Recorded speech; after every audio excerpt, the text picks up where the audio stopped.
Hello मेरे प्यारे बच्चों, क्या हाल चाल। उम्मीद करता हूँ कि आप लोग स्वस्थ होंगे, मस्त होंगे और आप लोग की पढ़ाई भी जबरदस्त तरीके से चल रही होगी। फ्रेंड्स देखिए, मैं क्लास 12th हिंदी व्याकरण का एक मोस्ट इम्पोर्टेंट टॉपिक लेकर आया हूँ जो आपके बोर्ड के एग्जाम में लगभग श्योर आपके पूछे जाने वाला टॉपिक है। फ्रेंड्स यदि इसको तैयार कर लेते हैं तो आपके 6 नंबर फिक्स हो जाते हैं, कहीं जाने वाले नहीं है। फ्रेंड्स तो हम लोग आज बहुत ही आसान तरीके से इसको क्या करेंगे, समझेंगे और आपकी माइंड में सीधे बैठा देंगे। फ्रेंड्स एकदम आसान भाषा में देखेंगे। तो फ्रेंड्स देखिए, जो सबसे पहला है वो क्या है, रस। तो देखिए रस क्या होता है। तो रस आप लोग जानते हैं रस क्या होता है। रस आप लोग पिए होंगे तो कैसा लगता है, अच्छा लगता है ना। तो वो रस मतलब रस का मतलब होता है स्वाद, है ना, आनंद, है ना। तो रस जो अपने को आनंद दे, है ना, और क्या करे, स्वाद उत्पन्न करे, है ना। तो रस का मतलब क्या होता है कि कोई काव्य या नाटक देखकर जो आनंद मिले उसे ही क्या कहते हैं, रस कहते हैं। ठीक, कोई काव्य नाटक को देखकर जो आनंद मिलता वही क्या होता है, आपका रस होता है। ठीक, अब देखिए, अब हम देखेंगे रस के प्रकार। ठीक, तो सबसे पहले हम लोग को पढ़ना है रस के प्रकार में जो सबसे पहला प्रकार है श्रृंगार रस। तो हम लोग देखेंगे श्रृंगार रस क्या होता है। ठीक है, तो देखिए क्या होता है, जरा देखिए। जब विभाव, अनुभाव तथा संचारी भाव का संयोग होता है, जब विभाव, अनुभाव तथा संचारी भाव का संयोग होता है तो रति नामक स्थायी भाव से श्रृंगार रस की उत्पत्ति होती है। तो किस रति नामक अस्थाई भाव से श्रृंगार रस की क्या होती है, उत्पत्ति होती है। तो आपको पता रहना चाहिए फ्रेंड्स कि इसमें विभाव का अर्थ क्या होता है, अनुभाव का अर्थ क्या होता है, संचारी भाव का अर्थ क्या होता है और अस्थाई भाव का क्या अर्थ होता है। तो इसको हम लोग पहले आपको हम बता देते हैं फ्रेंड्स। इन सारे चीज़ों का पहले आप लोग को अर्थ हम क्या करते हैं, बता देते हैं। चलिए तो अर्थ बता देते हैं। देखिए जो इसमें विभाव होता है, विभाव, विभाव का मतलब बताएंगे साथ में, अनुभाव का मतलब आपको बताएंगे और संचारी भाव का मतलब बताएंगे और अस्थाई भाव का मतलब बताएंगे। ठीक, अब देखिए क्या होता है, विभाव का मतलब क्या होता है, कारण। क्या होता है, कारण। जैसे कोई चीज़ देखते हैं ना, तो जैसे कोई वस्तु देखते हैं तो किसी कारणवश वो क्या होते हैं, हम उसकी ओर क्या हो जाते हैं, आकर्षित हो जाते हैं। कोई कारण होता है तब हम लोग क्या हो जाते हैं, उसकी ओर आकर्षित हो जाते हैं। ठीक है, अब देखो अनुभाव का मतलब होता है, तो कोई वस्तु देखे तो कोई कारण की वजह से ही ना उसकी ओर आकर्षित हुए। अनुभाव का क्या मतलब होता है कि अनुभव, महसूस करना। अब जब उसको वस्तु को देखते हैं तो हमारे अंदर कुछ फीलिंग महसूस होती है ना। बोले तो हलचल क्या होती है, महसूस होती है ना। और संचारी, इसका मतलब क्या होता है, महसूस होना। क्या, महसूस होना। जैसे कोई वस्तु कोई देखे वस्तु तो उसको किसी कारणवश आकर्षित हो गए, फिर उसमें जैसे देखते हैं तो महसूस होने लगता है कुछ। ठीक, अब संचारी भाव मतलब चेष्टा, हलचल। क्या होता है, हलचल या बोले तो चेष्टा।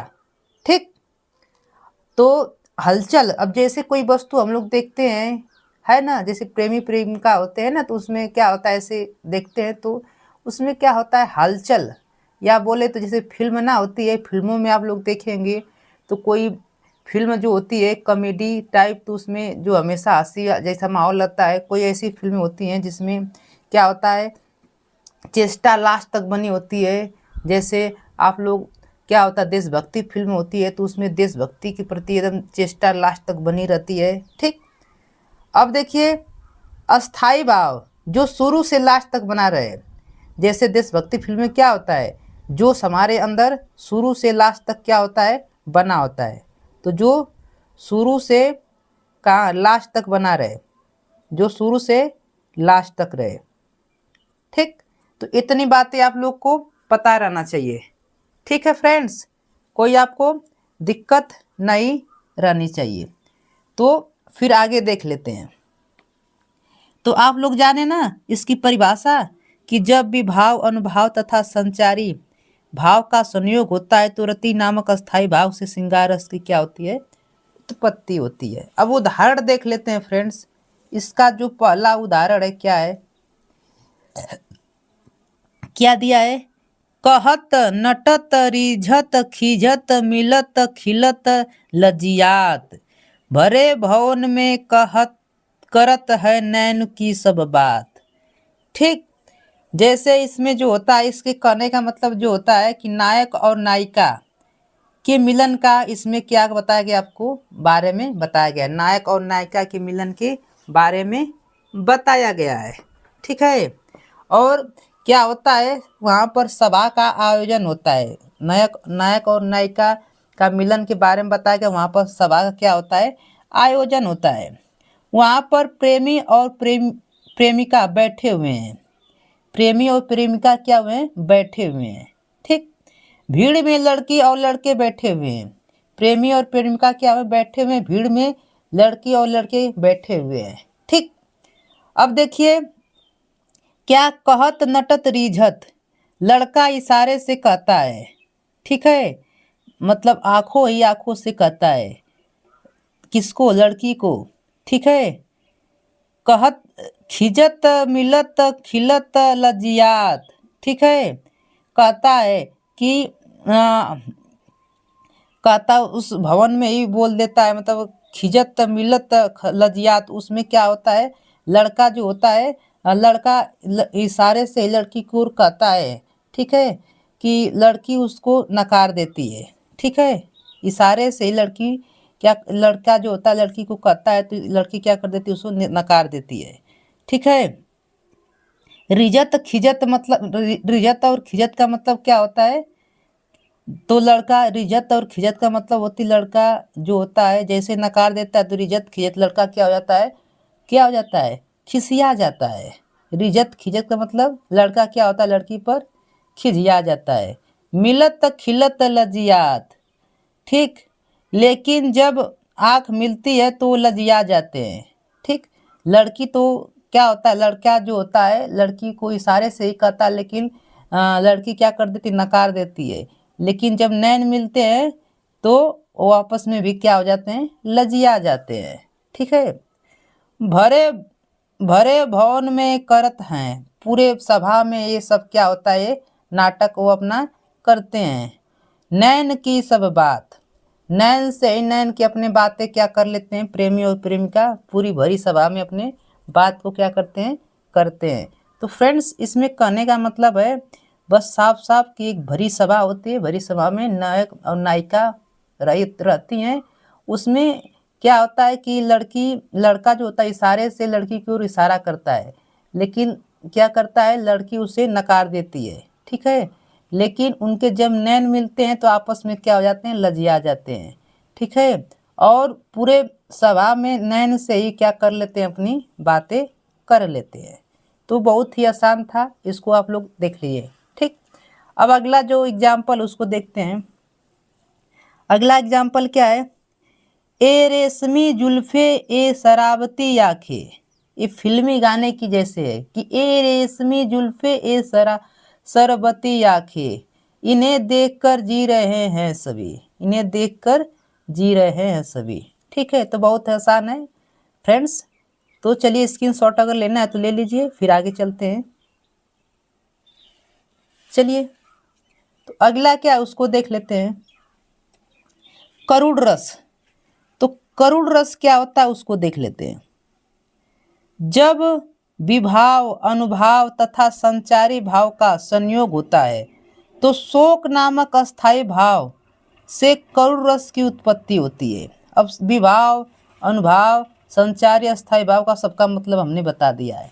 ठीक, तो आप लोग परिभाषा क्या करेंगे, अच्छे से याद कर लेंगे। क्या परिभाषा है कि जब विभाव अनुभाव तथा संचारी भाव का संयोग होता है तो शोक नामक अस्थाई भाव से करुण रस की क्या होती है, उत्पत्ति होती है। शोक मतलब दुख। ठीक, अब इसका एग्जाम्पल देख लेते हैं। एग्जाम्पल में क्या है कि मणि खोए भुजंग की जननी, फन सा पटक रही थी शीश, अंधी आज बनाकर मुझको किया न्याय तुमने जगदीश। देखिए ये जो होता है श्रवण और उनके माता पिता के बारे में इस कहानी में क्या बोला गया है, इस उदाहरण में बोला गया है। ठीक है, फिर अगला एग्जाम्पल क्या है जरा देखिए, फिल्मी अंदाज में देखिए। ए मेरे दोस्त लौट के आजा, बिन तेरे जिंदगी अधूरी है। ठीक है, यहाँ पर भी देखिए शोक की बात है। इस उदाहरण में भी शोक की बात की गई थी और इस भी उदाहरण में क्या है, शोक की बात की गई है कि ये मेरे दोस्त लौट कर आजा, मतलब कोई बिछड़ गया है उसके बारे में कहा गया है। ठीक है, यहाँ पर भी श्रवण जो होते हैं, श्रवण अपने माता पिता से क्या हो जाते हैं, बिछड़ जाते हैं। ठीक है, तो यहाँ पर भी शोक की बात की गई है, यहाँ पर भी शोक। तो परिभाषा आप लोग देख लीजिएगा फ्रेंड्स, इसको भी स्क्रीनशॉट लीजिए। फिर आगे देख लेते हैं। अगला क्या है, वीर रस।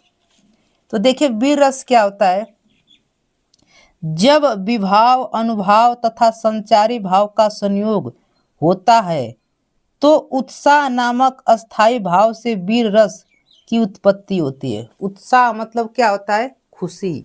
ठीक है, तो जब विभाव अनुभाव तथा संचारी भाव का संयोग होता है तो उत्साह नामक अस्थाई भाव से वीर रस की क्या होती है, उत्पत्ति होती है।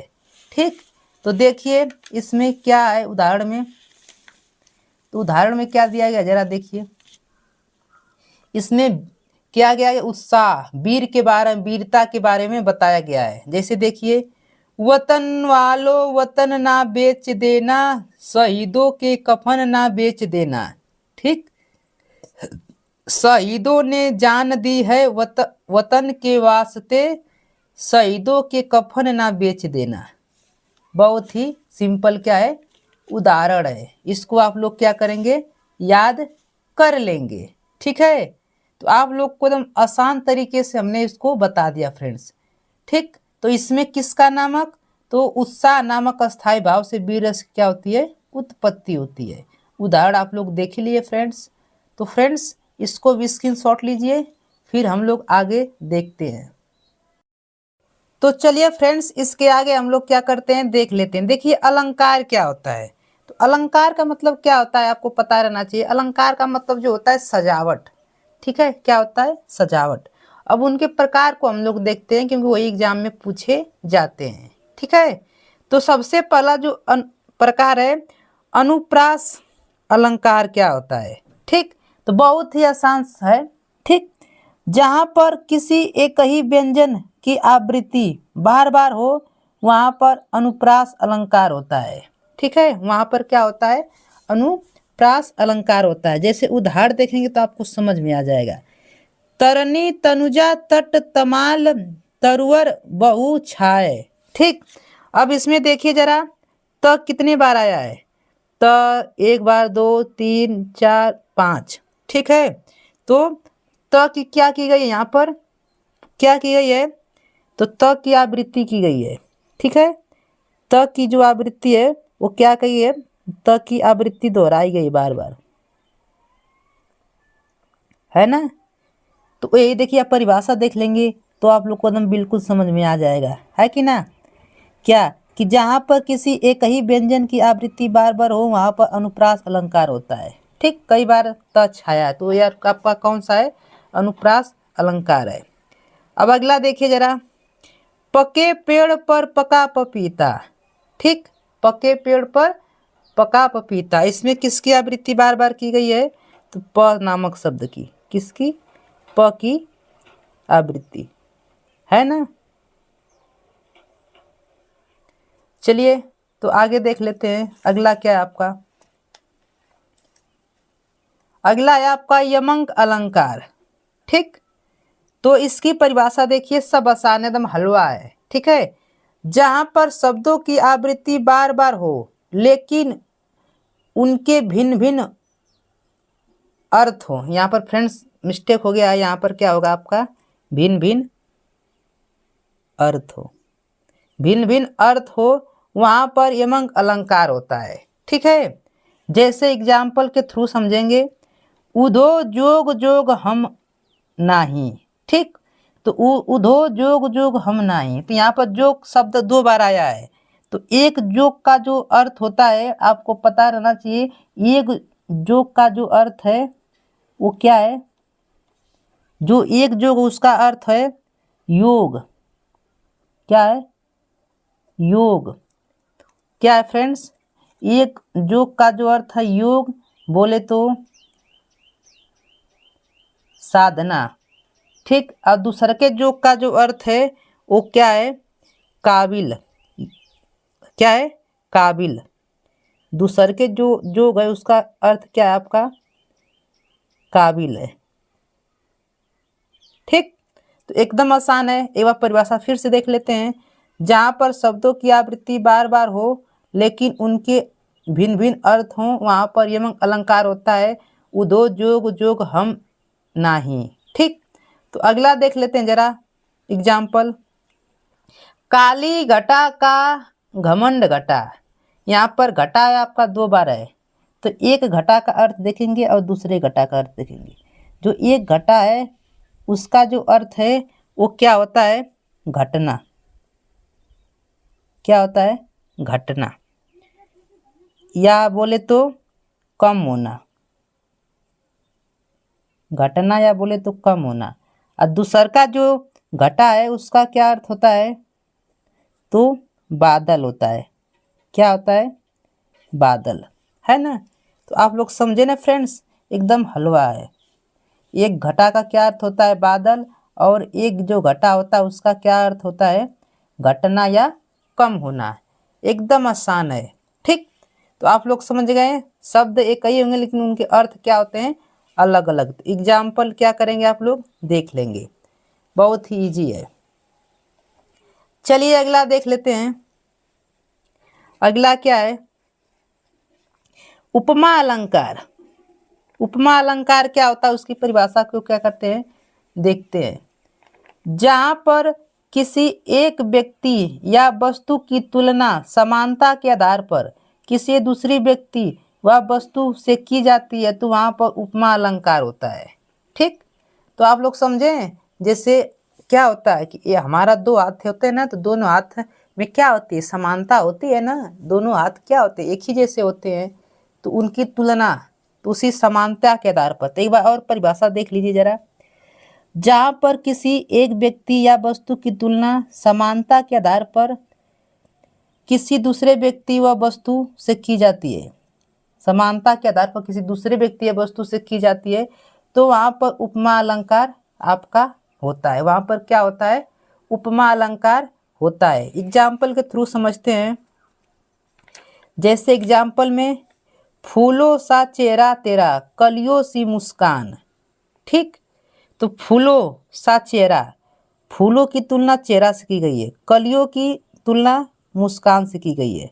ठीक है, तो फूलों सा चेहरा, तो आपको पता रहना चाहिए फूलों सा चेहरा, तो फूलों की चेहरा, फूलों से तुलना मतलब फूल जैसा आपका क्या है, चेहरा है, और कलियों की जैसे आपका क्या है, मुस्कान है। ठीक, तो फूल की तुलना चेहरे से की गई है, कलियों जैसे मुस्कान से तुलना, कलियों की तुलना किससे की गई है, मुस्कान से, हंसी से। ठीक है, तो आपको ये बात पता रहना चाहिए कि फूलों सा चेहरा, तो फूलों का तुलना चेहरा से और कलियों की तुलना मुस्कान से। तो वही बात इसमें भी बोला गया है।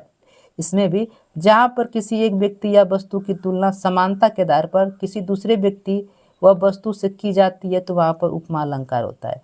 तो फूल है तो किसी व्यक्ति के चेहरे से की जा रही तुलना, कलियाँ हैं तो कली की तुलना मुस्कान से की जा रही है, हंसी से व्यक्ति की। ठीक है, तो किसी दूसरे से की जा रही है तो वहाँ पर उपमा अलंकार होता है।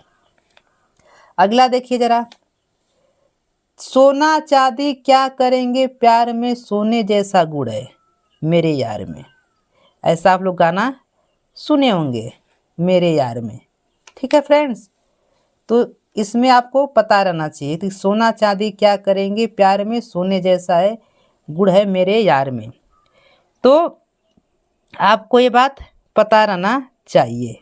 तो सोना चांदी क्या करेंगे प्यार में, सोने जैसा गुड़ है मेरे यार में। एकदम हलवा है ना, एकदम हलवा है फ्रेंड्स। इसको क्या कीजिए, अच्छे से देख लीजिए। ठीक, चलिए। तो इसमें से आप लोग को एग्जाम्पल याद रहना चाहिए, क्योंकि एग्जाम्पल के थ्रू ही लिखा जाता है। अगला क्या है आपका, श्लेष अलंकार।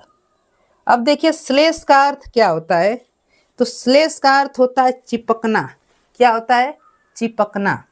ठीक, तो जरा देखते हैं परिभाषा इसकी। जहां पर कोई शब्द एक ही बार आए लेकिन उसके अर्थ अलग अलग हों तो वहां पर श्लेष अलंकार होता है। ठीक, जहां पर कोई शब्द एक ही बार आए लेकिन उनके अर्थ जो है अलग अलग हो, वहां पर श्लेष अलंकार होता है। एग्जाम्पल के थ्रू, एग्जाम्पल बहुत ही इजी उठाए हैं। देखिए, रहीमन पानी राखिए बिन पानी सब सून, पानी गए न उबरे मोती मानुष चून। ठीक है, तो यहाँ पर जो पानी शब्द है 3 बार आया ना, और ये तीनों पानी का अर्थ क्या होता है आपका, अलग अलग होता है। क्या होता है, अलग अलग। तो इसीलिए आपको ये दोहा आप लोग पढ़े होंगे। दोहा हमने एग्जाम्पल के थ्रू उठाया है, बहुत ही फेमस आपका दोहा है। इसको आप लोग परीक्षा में क्या करेंगे, लिख कर आएंगे। फ्रेंड्स, इसमें से आपको श्योर है कि 2 पूछा ही जाएगा, है ना। तो आप लोग एग्जाम्पल क्या है, परिभाषा के साथ साथ आप लोग को क्या करना पड़ता है, एग्जाम्पल भी वहाँ पर लिखना पड़ता है। ठीक है, क्योंकि एग्जाम्पल ना लिखेंगे तो फिर आपके, क्योंकि 1 नंबर परिभाषा मिलता है और 1 नंबर एग्जाम्पल पर, है ना। तो चलिए, तो फ्रेंड्स हम लोग क्या है, छंद देख लेते हैं। तो छंद में सबसे पहले दोहा देख लेते हैं। दोहा क्या होता है जरा देखिए। यह एक अर्ध सममात्रिक छंद है। यह एक अर्ध सममात्रिक छंद है। इसमें 4 चरण होते हैं। इसमें कितने चरण होते हैं, 4 चरण होते हैं। पहले और तीसरे चरण में 13-13 मात्राएं। जो पहला और तीसरा चरण होता है उसमें 13-13 मात्राएं होती हैं, तथा दूसरे और चौथे चरण में, जो दूसरा और चौथा चरण होता है उसमें 11-11 मात्राएं होती हैं, तथा इनके तुक मिलते हैं। इनके जो तुक होते हैं वो क्या होते हैं, आपके मिलते हैं। जो लास्ट के तुक होते हैं वो मिलते हैं। जैसे देखिए एग्जाम्पल ऐसे, ये आपका तुक है, ये क्या है, लास्ट में तुक इसके क्या होते हैं, मिलते हैं। तो आप लोग क्या इसको समझ लिए, दोहा क्या होता है, जिसमें क्या होता है कि पहले और तीसरे चरण में 13-13 मात्राएं हो, और क्या हो कि जो अगला कौन सा चरण हो, हाँ, दूसरा और चौथा चरण में कितनी मात्राएं हो, 11-11 मात्राएं। तो ऐसे को क्या कहते हैं, दोहा। तो जरा देख लेते हैं दोहे को एग्जाम्पल के थ्रू। क्या एग्जाम्पल देखिए, मेरी भव बाधा हरो राधा नागरी सोई, जा तन की झाई परे श्यामो हरित दूती होई। ये आपका क्या है, एग्जाम्पल है। तो इसमें जो है, इसमें एक चरण जो आपका पहला चरण ए है, देखिए दूसरा का चरण आपका ए है, तीसरा चरण आपका ए है, और चौथा चरण ये आपका, देखिए कामा जहाँ से लगा वहाँ से पहला चरण है। ठीक, तो पहला चरण, दूसरा, तीसरा, चौथा, 4 चरण इसमें हैं। अब इसमें जो बोल रहा है कि पहले चरण और तीसरे चरण में मात्राएं क्या होती हैं, 13-13 होती हैं। तो मात्राओं को भी देख लेते हैं। तो जो ये आपका बड़ी का मात्रा है तो इसमें कितनी मात्रा होगी आपकी, बड़ा, इसमें 2, इसमें भी 2, इसमें देखिए 1-1 मात्रा होगी, है ना। ये आपको दिखाना पड़ता है। ये दोनों बड़ा है तो इसमें 2 मात्रा, ये बड़े मात्रा को ऐसे प्रेस करते हैं। ये आपका क्या हुआ, 1 और 1। अब देखिए इसमें मात्रा गिनिए, इसका मतलब 2 होता है। तो 2, 4, 5, 6, 7, 8, 9, 10, 11, 12, 13, इसमें 13 मात्रा हो गई ना। कितनी मात्राएं हुई, 13 मात्राएं हो गई। ठीक, अब इसमें देख लेते हैं दूसरे वाले में। तो इसमें कितनी मात्रा है आपका, 2 है, इसमें भी 2, इसमें भी 2, ये आपका 1, ये भी 1, ये आपका 2, ये आपका क्या होगा, ये भी आपका क्या होगा 2 होगा। ठीक, 2। मात्राएं गिनते हैं, जरा देखिए कितना होगा, 3 4 कितना होता है 7, 7 और 2 कितना होता है आपका, अरे फ्रेंड्स यहाँ से गिनना सॉरी, तो 4 6 7 8 8 और यहाँ पर 1 होगा, 1 फ्रेंड्स यहाँ पर 1 होगा, 8 और 8 3 कितना होता है 11। ये आपकी मात्राएं हैं। तो यहाँ पर कितनी मात्राएं होती हैं आपको पता रहना चाहिए, तो 11 मात्राएं होती है। कितनी, 11 मात्राएं। ठीक, तो इसी प्रकार इसमें भी आप लोग क्या करेंगे, गिन लेंगे। ठीक, इसमें भी आपका 13 मात्राएं निकलेंगी। कितनी मात्राएं होंगी इसमें, तो 13 मात्राएं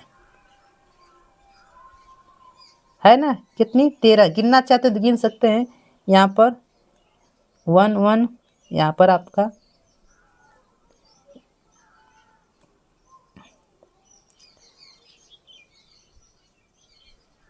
और यहाँ पर 1, यहाँ पर गिनिए। देखिए पहले इसको गिनिए, 1 2 3 4 5 10 ये हो गया, फिर 1 2 3। ठीक, तो आपको पता चल गया ना कितना हो गया 13। इसमें भी कितनी मात्राएं आ गई, 13 मात्राएं। इसी प्रकार इसमें निकालेंगे तो इसमें भी आपको कितनी मात्राएं निकलेंगी, उतना ही निकलेंगी। ठीक, तो इसमें भी कितनी मात्राएं निकलेंगी, 13 मात्राएं निकलेंगी। एकदम हलवा है कि नहीं फ्रेंड्स। चलिए तो इसकी स्क्रीनशॉट लीजिए, एग्जाम्पल आपको लिखना पड़ेगा। ठीक है, तो फ्रेंड्स चलिए हम लोग चौपाई को क्या कर लेते हैं, देख लेते हैं क्या होता है। यह एक सममात्रिक छंद है, इसमें 4 चरण होते हैं और प्रत्येक चरणों में 16 मात्राएं होती हैं। इनके अंतिम 2 वर्ड गुरु लघु नहीं होने चाहिए। जो इनके अंतिम 2 वर्ड होते हैं वो गुरु लघु नहीं होना चाहिए। जैसे इसका एग्जाम्पल हम लोग देख लेते हैं। एग्जाम्पल बहुत ही आसान लिए हैं फ्रेंड्स। क्या लिए एग्जाम्पल, जय हनुमान ज्ञान गुण सागर, जय कपीस तूहू लोक उजागर, रामदूत अतुलित बल धामा, अंजनी पुत्र पवन सुतनामा। ठीक, मात्राएं देखिए, ये आपका लघु लघु लघु लघु दीर्घ लघु दीर्घ लघु लघु लघु दीर्घ लघु लघु। मात्राएं गिन लीजिए कितनी होंगी आपको, 4 6 7, 4 हो गया, 5 6 7 8 9 10 11 12 13 14 15, आपके 16 मात्राएं हो चुकी। ठीक, गिन लीजिए फिर से, सॉरी अगर हो रहा है तो। 1 2, यहाँ पर 4 6 7 8 9 10 10 और आपका ये 2 2 4 और 6 16 हो गया। ठीक, अब अगला देखिए, इसमें भी मात्रा क्या कर लेते हैं, गिन लेते हैं। यहाँ आपका लघु लघु लघु दीर्घ लघु लघु लघु दीर्घ लघु लघु दीर्घ लघु लघु। मात्रा यहाँ पर भी गिन लीजिए, आपका 16 मात्राएं यहाँ पर भी आएंगी। यहाँ पर भी क्या होगा, 16 मात्राएं होंगी।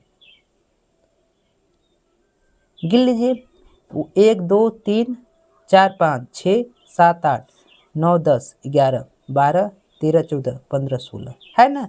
इसी प्रकार इसमें भी आप लोग मात्राओं को क्या करेंगे, दर्शा देंगे फ्रेंड्स। ठीक है फ्रेंड्स, यदि आपको मेरी वीडियो अच्छी लगती है, चैनल पर नए हो तो ऐसे ही वीडियो पाने के लिए मेरे चैनल को लाइक एंड सब्सक्राइब कीजिए और अपने प्यारे दोस्तों को शेयर कीजिए।